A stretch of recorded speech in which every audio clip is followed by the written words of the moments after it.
What is up, everyone? Welcome to the Makeshift Managers Podcast. As you can see, I am alone here today.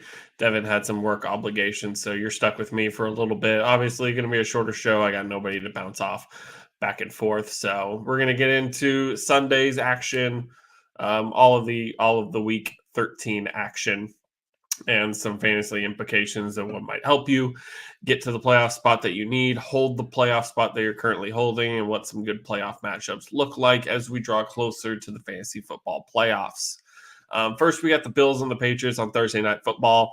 Not really a competitive game for the most part from the Patriots. The Bills have kind of owned them over the past couple of years now that the Bills have ascended to the next level of being the top dog in the AFC. Josh Allen threw for 2 touchdowns. Mac Jones couldn't break 200 yards. Stephon Diggs continues to be the number one wide receiver in PPR, 7 receptions, 92 yards and a touchdown. So Stephon Diggs is absolutely killing it. On the other side, you got to look at Gabe Davis, who's kind of been this boom bust guy all year. I do not believe if you can avoid it, you should not continue to start Gabe Davis moving forward. Their matchups are not really easy. They do play Chicago in week 16, so maybe for your semifinals, maybe you could play Gabe Davis. It's a little bit risky given his boom bust type, but they do play Miami and Cincinnati, those other 2 games, so not really a guy you want to be looking at. Kind of one of the wide receiver 2s that doesn't really see a whole lot of action. He scored 9 points in PPR on Thursday. He scored 7 the week before, 11 and 21. Obviously, that big 21 game, but then 2 5s before that. So Gabe Davis has been really tough. For the Patriots, they're the worst team in the AFC East to set a bar extremely high. Ramondre Stevenson is about the only guy you could trust on that offense in terms of fantasy. Mac Jones is just not a startable quarterback week to week, just not the guy you want to lean on. Continue to play Ramondre Stevenson, as we do love volume here in fantasy football. But outside of that, the Bills continue to do what they do. They are now the number 1 seed in the AFC, so it'll be interesting to see them and the Chiefs duke it out the rest of the way, as they are both at 9-3. We'll get to the Chiefs pretty soon. Jumping into Sunday's action, you got the Packers continuing to own the Chicago Bears. Aaron Rodgers holds stake in the Bears, a lot of it, as he continues his dominance over them in a sweet comeback win. They were down early. Justin Fields was playing a little well, using his legs really well, but it just ended up not being enough at all. You love Justin Fields. Obviously, he didn't throw for a touchdown, threw for 254 yards, ran in for a score and 71 yards. So obviously the points are there in terms of rushing, so that's always nice. But obviously he was not able to sustain his insane production that he had for a while. Aaron Rodgers with 182 and a touchdown. A.J. Dillon with a touchdown as well, but that backfield continues to be a little back and forth. I like A.J. Dillon. I was really high on him coming in the year, but he's been a major disappointment. Aaron Jones is not really the RB1 that we expected him to be. I was kind of off Aaron Jones after last year with these resurgence of A.J. Dillon. So it's a big split. It's hard to trust him week to week, but you want to talk about a league winner, it's Christian Watson catching touchdowns. Only 3 catches for 48 yards, but he did get a touchdown, putting him up around the 13, 14 point range. That's a solid floor to have week to week. The Packers are looking okay here and there. They do play the Rams next week, so that'll be interesting to see. Or not next week. The Green Bay Packers are on a bye this week, but round 1 of the fantasy playoffs, they'll get the Rams, and the Rams are really struggling about everywhere. They do play the Dolphins at the Vikings, so that'll be really interesting. Divisional games are really weird, but Christian Watson is definitely a guy you want to keep starting week to week, as he has become one of Rodgers' favorite targets, especially in the red zone. For the Bears, Justin Fields is really the last guy there. Darnell Mooney is out. Chase Claypool is not really a guy you can trust. I believe you could still start Justin Fields week to week, especially if you need to trust him for those fantasy playoffs. Let's see what his schedule looks like going into it. I wouldn't be too concerned about the shoulder per se. They play the Eagles in 2 weeks, so that's a bit terrifying. And then the Bills and Lions. So maybe Justin Fields will be great for your finals if you make it that far in week 17. But Against the Eagles and against the Bills, if you can find another quarterback option, I would. I would definitely search out far ahead for some quarterbacks with some good matchups as we get to some of those guys later on. The Steelers and the Falcons, boy, this game was terrible.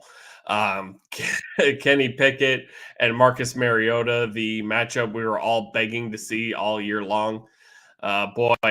Boy, let me tell you, Kenny Pickett 197 and a touchdown, not too bad, but Marcus Mariota 167 and a touchdown. Both did not look particularly great, as they really haven't all season long. Kenny Pickett is turning the ball over a whole lot less, which is huge. That's massive for the development of Kenny Pickett. But he's not really fantasy startable. Pat Freiermuth is probably one of the better tight ends you can go out and get right now, or go out and start every week. He probably isn't on your free agency pool, but if you didn't get Kelsey, you're pretty much begging for production. Pat Freiermuth is kind of one of the guys who's had some good production. He had 3 catches for 76 yards, so not too bad out of the tight end spot. Deontay Johnson, 5 catches for 60 yards. The biggest takeaway here is George Pickens, 1 catch for 2 yards. That's something to monitor all week. Kenny Pickett was targeting George Pickens a decent amount, but 1 catch for 2 yards is really alarming against the Falcons. I really thought they could have come out big here. The Steelers could have. Not too sure what's going on there. For the Falcons, there's nobody fantasy startable on this team. It's as simple as that. Cordell Patterson scored a touchdown, had a really good day, but the volume just doesn't really make a whole lot of sense when it comes to the Falcons. Cordell Patterson got 11 carries. Tyler Algier got 52 yards and 10 carries, but I don't know. It's really not there. And I lied. Patterson did not score a touchdown. But Patterson, 11 carries for 60 yards. The volume is not there. Cordell Patterson is talented, but you can't bet on him to return a touchdown every week. So I would not be starting anybody. Drake London, nobody like that. Drake London, 6 catches for 95 yards, one of the better games he's had all year long. But the Falcons are last in targets that are catchable. They're around the 75% range of targets that are deemed catchable. That's bad. It's really bad. That means Marcus Mariota is missing the spot a whole lot. As long as this division remains close, unfortunately, we're not going to see Desmond Ridder, though. If the Tampa Bay loses tonight to the New Orleans Saints, it gets really interesting. The Bucks fall to 5-7. The Saints will be 5-8. The Falcons are 5-8. The Carolina Panthers will be 4-8. It's getting weird out there. So one of those teams has to host a playoff game, and most likely it'll be the Dallas Cowboys at the 5th seed. But the Saints can shake up a lot of shit tonight in terms of division and who's going to be playing in the playoffs.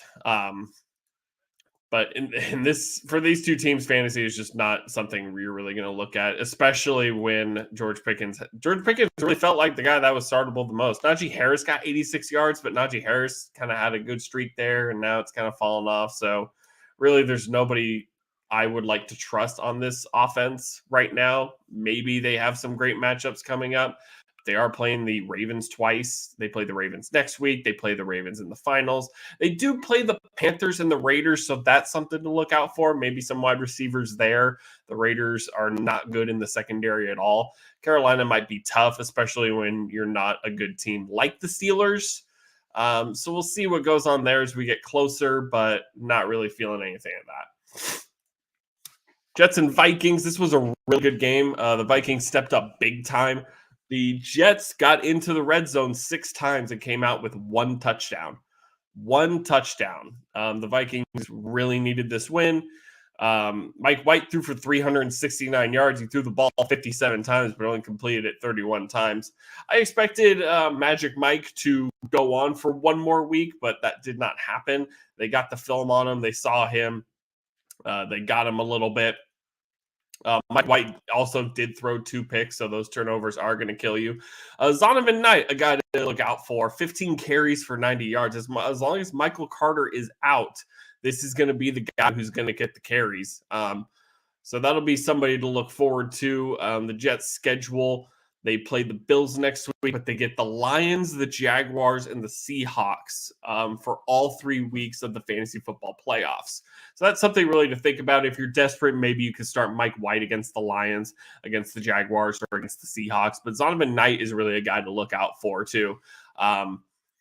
It's really something to think about that you could throw out there if you really need somebody. Running back has been really tough this year. Zonovan Knight did also get 5 receptions for 28 yards, so that PPR is also there on top of the yardage. So 118 total yards with 5 catches, putting him in the 16, 17-point range. That's pretty good out of a backup running back. So monitor the health of Michael Carter for Zonovan Knight, and you could probably start him going forward against some of these bad teams. Maybe not against the Bills next week, but he might be ready for the fantasy playoffs, along with Mike White, if you're really that desperate. Kirk Cousins, 173 and a touchdown. Dalvin Cook got a touchdown. Alexander Mattison scored a touchdown. Justin Jefferson, 7 catches for 45 yards and 1 touchdown. The wide receiver 2 in PPR, Justin Jefferson, absolutely killing it this year, per usual, drafted and filling that slot really well. The Vikings at 10-2 are pretty much NFC North champions at this point. They do play the Lions this week, and the Lions can still survive with the win. But at this point, it would take the Lions to run the table, and it would take the Vikings to lose throughout. And I just do not foresee that happening. The Lions, let's talk about them. They absolutely annihilated the Jacksonville Jaguars. Wow. They are playing some good ball. If they were able to close out that game against the Buffalo Bills, we would be talking about a 5-game winning streak for the for the Detroit Lions, and they would be at 6 and 6. Think about that for a second. Jared Goff, 340 yards and 2 touchdowns. DeAndre Swift, he's back. I wish Devin was here to absolutely lose his mind that Swift is free for a week. But DeAndre Swift gets in the end zone. He got 14 carries for 62 yards. He saw the bulk of the carries over Jamal Williams. So are we seeing the change? Is the change finally come? Jamal Williams did get another touchdown, and his touchdown production is absolutely insane. So we'll see moving forward. The Lions playing against the Vikings next week, that's something to monitor. Who gets the most carries? Amon-Ra St. Brown, the league winner of last year, 11 receptions, 114 yards, and 2 touchdowns.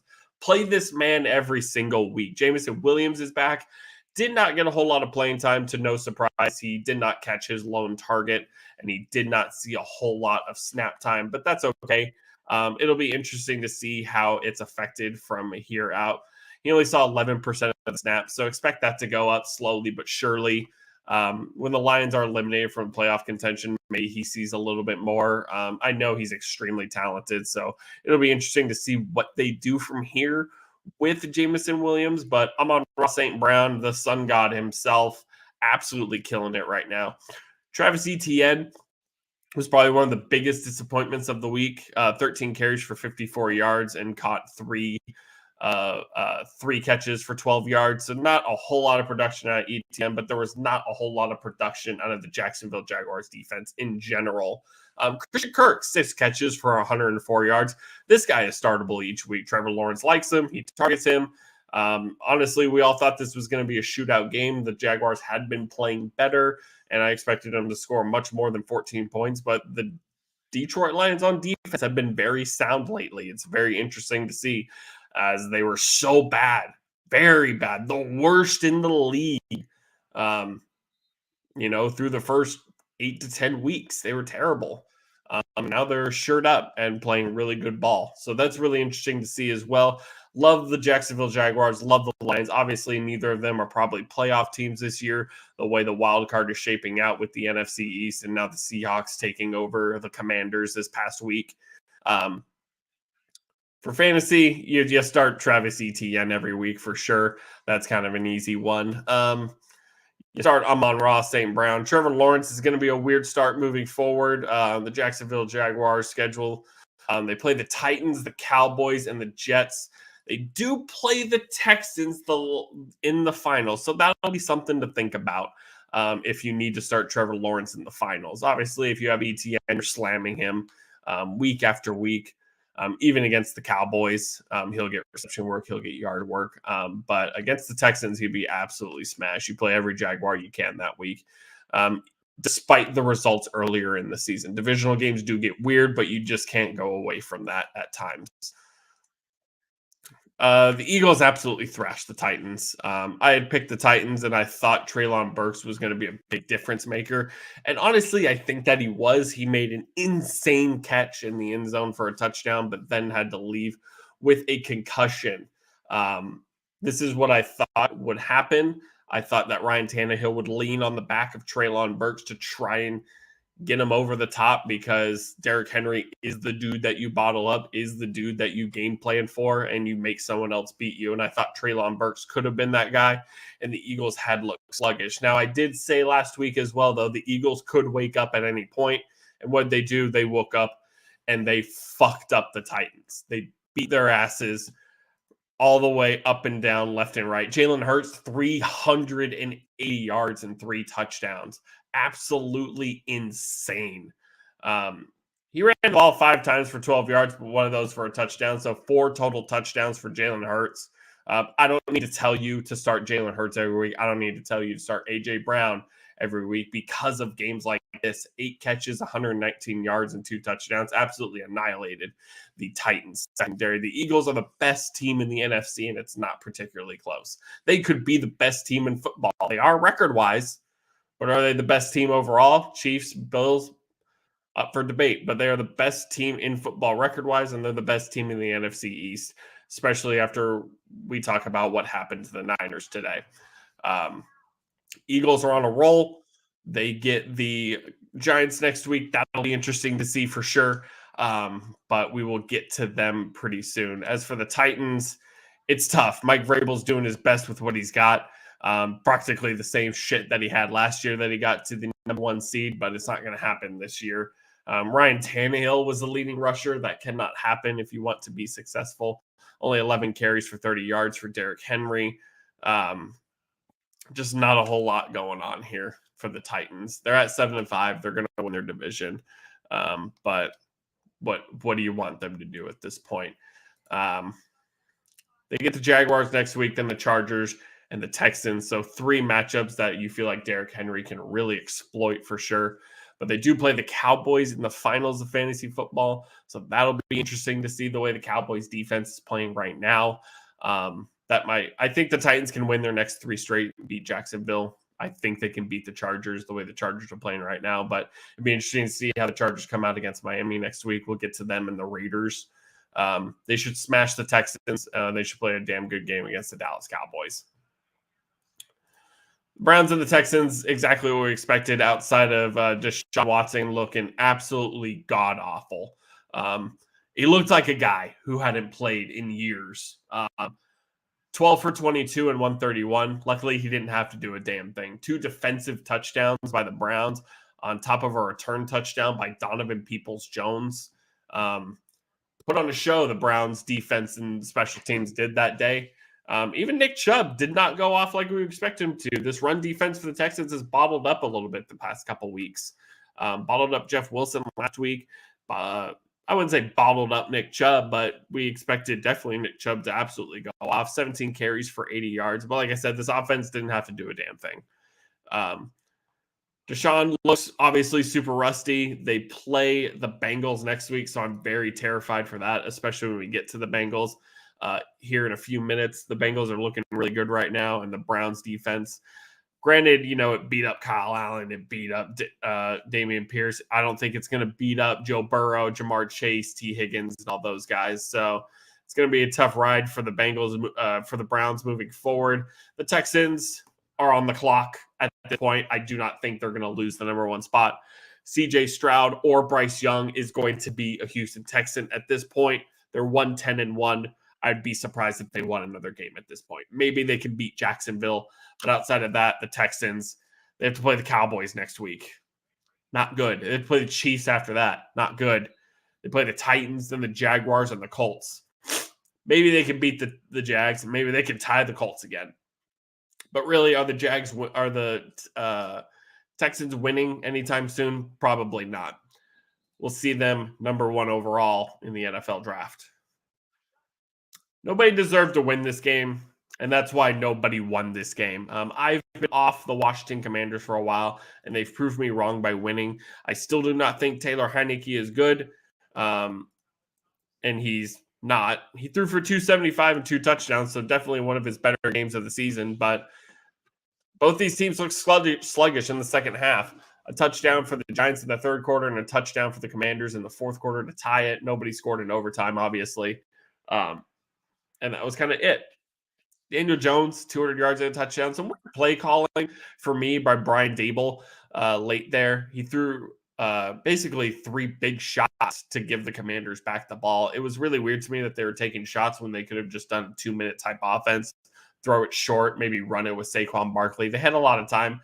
Felt really weird to give the Commanders the ball back when they could have possibly won it in regulation. So questionable calls from a coach that's been really good all year long. This tie knocks the Commanders out of the playoffs right now. The Seahawks, we'll get to them pretty soon, won their game over the Rams, and now they are the 7th seed. So we'll see. It's hard to evaluate these teams right now. I really don't think either team really stands out, but they're both 7-win teams, and you can't argue that they were both playoff teams last week, and right now the Giants are still a playoff team. So we'll see what happens. Oh boy. The Broncos are terrible. This is the worst thing. This is probably one of the worst things I've seen in my time as an NFL fan. This is hard to watch. Russell Wilson went 17 for 22 and 189. He probably completed more passes than people showed up to his birthday party.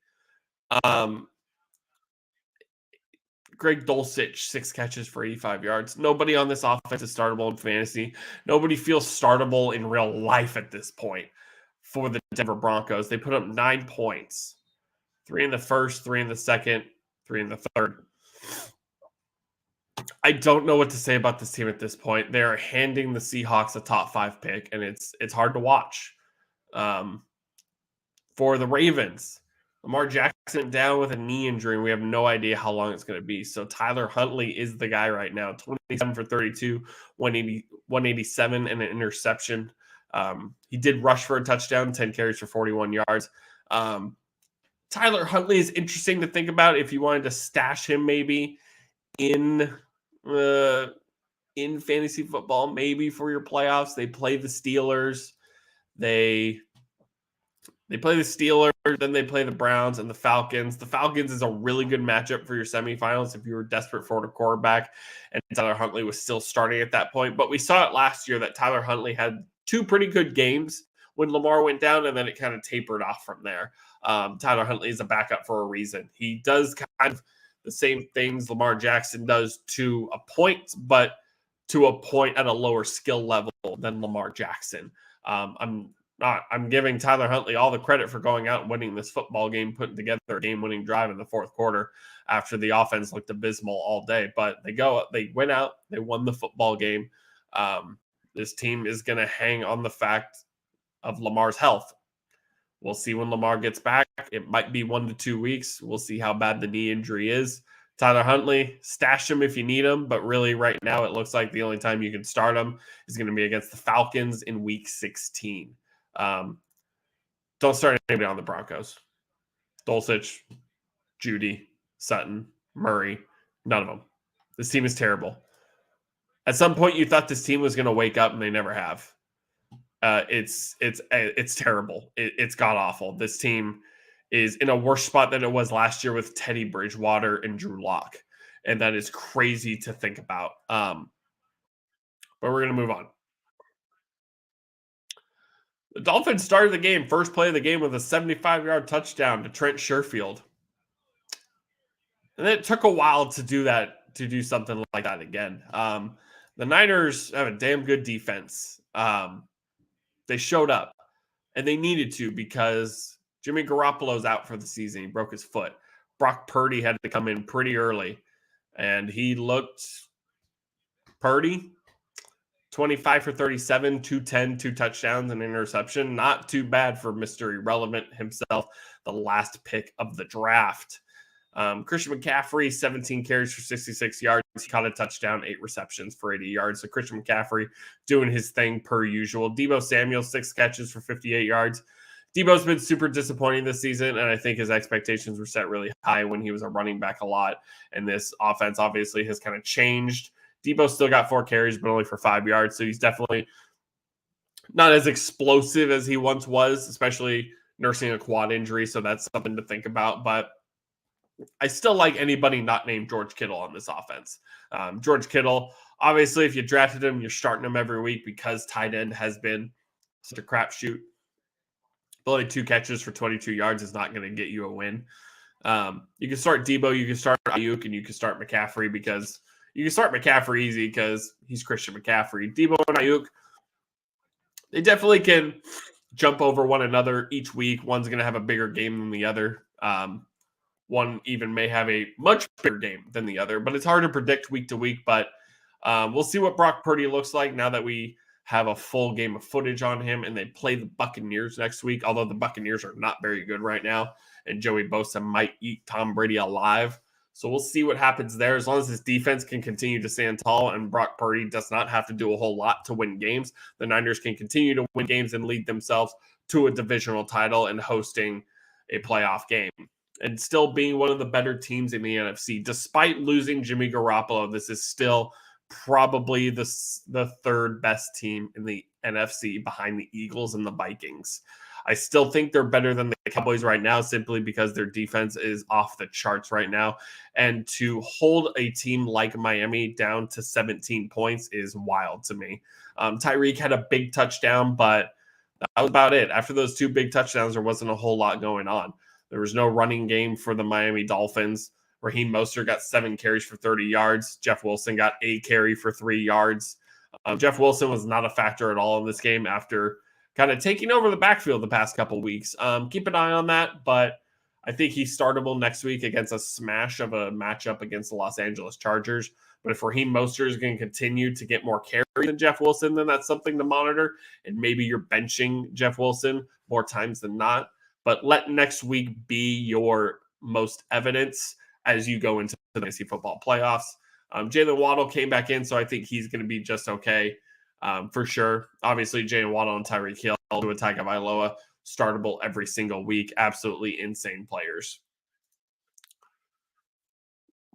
Seahawks beat the Rams. Geno had an insane day. What a season it has been for Geno Smith. Definitely something I did not think he was going to keep up, but 367 yards and 3 touchdowns for Geno. An interception to really, honestly, that shouldn't have counted. Biggest story out of here, there's a lot of injuries on Sunday. Ken Walker was one of them. Monitor the health of Ken Walker. Obviously, he was probably one of your biggest waiver wire pickups of the year. So that is something to monitor. Tony Jones Jr., DJ Dallas, probably not startable. Travis Homer. At this point, I wouldn't start anybody behind Kenneth Walker. I would just hope Kenneth Walker can get healthy over the next couple weeks to get ready for those fantasy playoffs. Geno Smith is becoming a top 10 startable guy each week. Honestly, he's probably already there with the season he's having. And he kind of has some interesting matchups. He plays the Panthers next week, so he might be able to get you into the playoffs if you need a spot. But in the quarterfinals, he does play the San Francisco 49ers, so that is going to be a tough matchup. But look out for the semifinals. He plays the Chiefs on Christmas Eve. That'll be a really interesting matchup to watch. The Chiefs secondary has not been super outstanding. Their pass rush is okay, and he could go in a shootout with Patrick Mahomes, which we all love shootouts in fantasy football as long as it's in our benefit. For the Rams, there's really nobody left. I would not start Cam Akers after a 2-touchdown performance. Everybody was high on Kyren Williams. The backfield just really doesn't make a whole lot of sense. If Cam Akers continues to get 17 carries a game and maybe he gets that next game, maybe then that's something to think about. They do play the Raiders next week, which could be a smash up matchup. Then they play the Packers with a terrible run defense. Then they play the Broncos and probably what's going to be one of the lowest scoring games in the history of football. And then they play against the Chargers in the finals. So keep an eye on Cam Akers, but right now he's just not startable with how bad that defense is. And maybe they fall behind quickly, run into a negative game script, and really there's just not going to be a whole lot there for him. Devin's not here to get into his, big spiel about how the Chargers lost this game. So I'll just give you a little breakdown from what I saw. The big plays killed them, absolutely annihilated them. They let Devontae Adams get 2 big touchdowns that really buried them in the end there. There just wasn't a whole lot there on offense either for the Chargers. Justin Herbert, 335 yards and a touchdown, but missed almost 20 passes. Derek Carr, 16 for 30. Neither of these quarterbacks were really insanely efficient, but they did have the yardage, 250 yards and 2 touchdowns. Josh Jacobs, 26 carries, 144 yards and a touchdown. Might be one of your league winners this year. Definitely not off the waiver wire, but boy, is he killing it right now. Austin Eckler's kind of disappointing right now. 10 carries for 35 yards, but 5 catches for 67 yards. Gerald Everett, 5 catches for 80 yards. Keenan Allen's back, 6 receptions for 88 yards and touchdowns. Mike Williams is out. Expect that production week in and week out. Josh Palmer, 7 catches for 60 yards. As long as Mike Williams is out, expect decent production from Josh Palmer. For the Raiders, Devontae Adams, 8 catches for 177 yards and 2 touchdowns. Finally, some of these big games for Devontae Adams. I know he's had big games this year, but this is why they traded for him. He goes out and wins you ball games. He makes insane catches. This is just what he does. The Chargers continue to have a bad run defense, though. That is something to look out for, especially when it comes to the fantasy playoffs. Pretty much any offensive player playing against either of these two teams right now, their defenses have not been good this season. So that's something really to think about. They are absolutely smash of matchups right now, especially as long as Joey Bosa is out for LA. The numbers are there. Without Joey Bosa, the Chargers are significantly worse run defense. And from the mouth of Devin himself, if the Chargers do not make the playoffs at this point, they are at 6-6. They have an outside shot still if they were able to run the table or at least finish 10-7.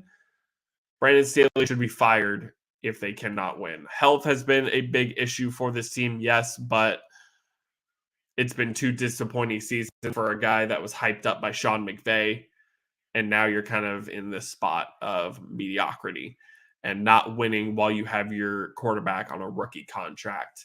For the Raiders, Derek Carr's not going anywhere. Honestly, this team just needs to improve in the draft and hopefully play better next season. I don't expect a whole lot of offseason movement. For the Las Vegas Raiders, Chandler Jones got 2 sacks, so tripled his total on the season. So he's going out there.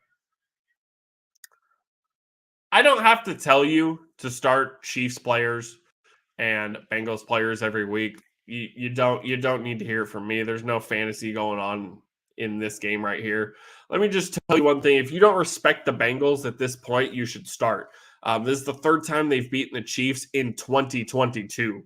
They beat them last year in the regular season. They beat them in the AFC Championship game, and they beat them again. Say whatever you want about the refs, this and that calls. It happens in every single game. I'm a Cowboys fan. I bitch. I bitch at calls. I get calls. This is how it works for every single fan base. So the Bengals are absolutely nuts right now. They have caught the Ravens when they were sleeping. They have picked it up from their kind of slow start to the year. Jamar Chase is back. That's huge. Joe Burrow, 286 and 2 touchdowns. Samaje Perine filling in really nice. 21 carries, 106 yards. Also 6 catches for 49 yards. Expect Joe Mixon back this week, but if Joe Mixon somehow does not come back next week, keep starting Perine. He obviously can handle the load. Jamar Chase obviously leading the team in yardage. No surprise there. 7 catches for 97 yards. T. Higgins, 3 catches for 35 yards, but a touchdown. T. Higgins, obviously the number 2 in this offense, but still a very good football player. Patrick Mahomes, 223 and a touchdown. I guess Travis Kelce was a tackle this week, only 4 catches for 56 yards. 9.6 points from Travis Kelce is not what you expect, but boy, it's probably like top 3 in tight end this week. Let me tell you that. That's how bad it's been. Marquez Valdez-Scantling, 2 receptions for 71 yards, but some big drops. Dropped a touchdown, dropped some deep passes. Just not a guy that's startable. Juju Smith-Schuster, 3 catches for 35 yards. I definitely did not expect that one. But keep an eye out for Isaiah Pacheco. 14 carries, 66 yards, and a touchdown. They've leaned on him pretty good, and he's stepped up. Jerick McKinnon had 8 carries for 51 yards, but Pacheco was the least efficient with his carries, but he got the most carries, the most yardage, and he got in a touchdown. So something to definitely keep an eye for if they have a really good matchup, a running matchup. Isaiah Pacheco could really go off. But the Chiefs are now 2 seed behind the Bills, so now we've got a race for the number 1 seed. It's going to get really interesting. Last but not least, the Cowboys thrashed Colts on Monday night. And I say thrash very lightly because up until the fourth quarter, this was a 21-19 game. The Cowboys were not looking incredibly good on defense. They were blowing some coverages, and the Colts were taking advantage. And the offense was looking a little I believe Dak Prescott threw 2 picks for some interesting ones. Gallup didn't really fight for the ball very well, and he threw a pick right to Stephon Gilmore. That was the only pick. But Dak Prescott did throw for 3 touchdowns, but only 170 yards. Did not really have to do a whole lot. Wasn't really doing a whole lot through the first couple quarters. The run game was there, though, for the Cowboys. Tony Pollard, 12 carries, 91 yards, 2 touchdowns. Ezekiel Elliott, 17 carries, 77 yards, a touchdown. Malik Davis, first career touchdown, 3 carries, 29 yards in garbage time, got a touchdown. Even CeeDee Lamb had a couple of end arounds. So I don't have to tell you to start CeeDee Lamb every week. Absolutely the number 1 wide receiver in Dallas right now and playing very, very well. Tony Pollard and Ezekiel Elliott continue to split carries. Ezekiel Elliott did see more carries, but per usual, Tony Pollard was more efficient with his carries. 2 guys that right now you can start every week. Zeke is on a hot streak right now that we haven't really seen in a long time from Ezekiel Elliott. A lot of people saying he looks slow, this and that, but his last 4 or 5 games have been really good, and this offense does have some smash matchups for the next couple of weeks. They play the Texans next week, so I would absolutely smash Tony Pollard and Ezekiel Elliott. They play the Jaguars. I would smash them again. Against the Eagles, though, is a different story, and against the Titans will be interesting to see. That may be more of a Dak Prescott destroying the secondary type if the Titans look anywhere like they did against the Eagles. But for the next 2 weeks, you could start a lot of your Cowboys players extremely confidently.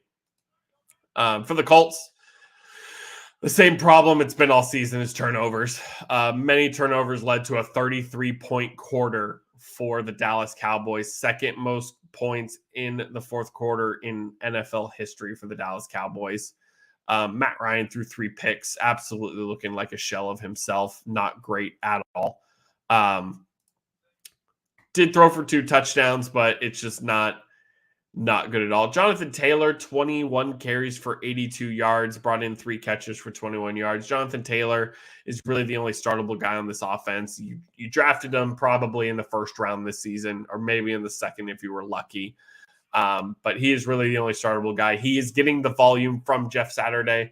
They have some okay matchups moving forward. They do play the Vikings, which have a okay run defense. They play the Chargers, which is an absolutely smash matchup for Jonathan Taylor. And then they play the Giants, which also could be a decent running game for Jonathan Taylor. But realistically, if you're looking at Michael Pittman, Alec Pierce, Paris Campbell, just not startable at this point. The quarterback situation in Indianapolis has gone completely awry. Matt Ryan looks absolutely terrible, and there's just really nothing going on there. Okay, it's a super quick episode. Obviously, there's no way really for me to bounce off of back and forth. Not a ton of viewers come in. You know, we're a small podcast, but we're hanging out. And you know, Devin got called into work because we're not full-time podcasters. We're just 2 pretty faces. So let's get into predictions super quick, and then we'll get on out of here. Super easy. I didn't get Devin's pick, so I'll just lay out mine as the Bucks currently lead the Saints. Oh, the Saints lead the Bucks 7-3. So a touchdown for the Saints. Man, they could really mess up the division. It's going to be interesting to see. Thursday Night Football, Raiders and Rams. I'm going to take the Raiders. They looked decent against the Chargers and the Rams, where they start Bryce Perkins or John Wolford. I just can't pick this offense to win any games week to week. Vikings and Lions in Detroit. Surprisingly enough, the Lions are a point favorite right now, which is really interesting. The Lions are hot, but the Vikings are 10-2 and one of the best teams in the NFC. Give me the Vikings. If I came back here next week with Devin and told you that the Lions won this game, it wouldn't shock me. Lions are playing some damn good football right now against everybody. They even played one of the toughest AFC teams pretty hard on Thanksgiving. But I just do not foresee them beating the Vikings. The Ravens and the Steelers, I'm still going to pick the Ravens regardless of the health of Lamar Jackson. I just cannot pick the Steelers week to week. They're winning games, but they just feel like an experiment. Baltimore's not playing great football either, but I think they'll play good enough football. Bengals and Browns, I think the Bengals absolutely thrash the Browns. If Deshaun Watson looks like he did against Houston, what's he going to look like against Cincinnati? And the Bengals are on a hot streak right now, and I don't expect it to stop now.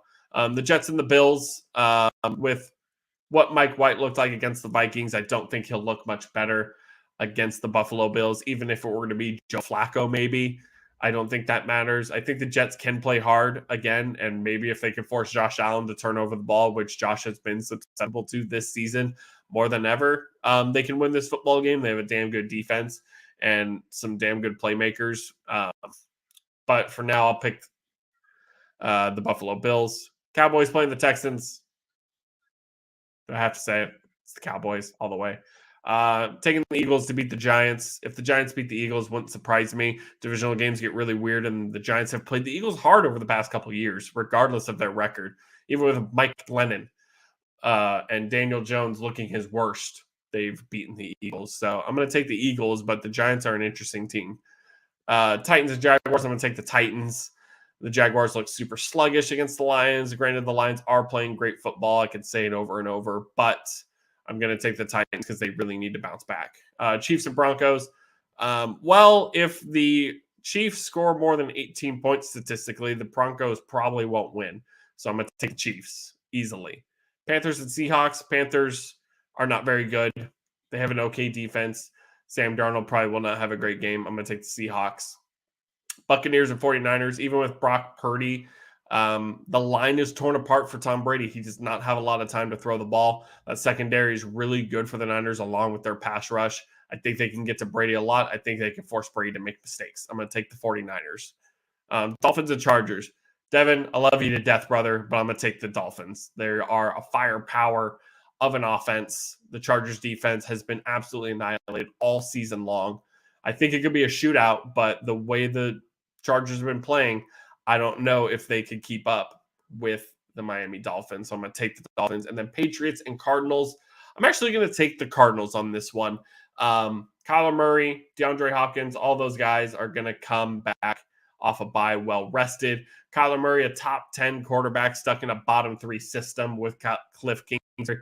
And, Bill Belichick has a top 3 system. So Cliff Kingsbury definitely is going to get out coached. But let's see if talent can beat out the New England Patriots. I'm going to take the Cardinals, surprisingly enough. I do love the Cardinals. I just hate Cliff Kingsbury with a deep passion, and he needs to go. But the fact that he is extended through 2027 makes me sick.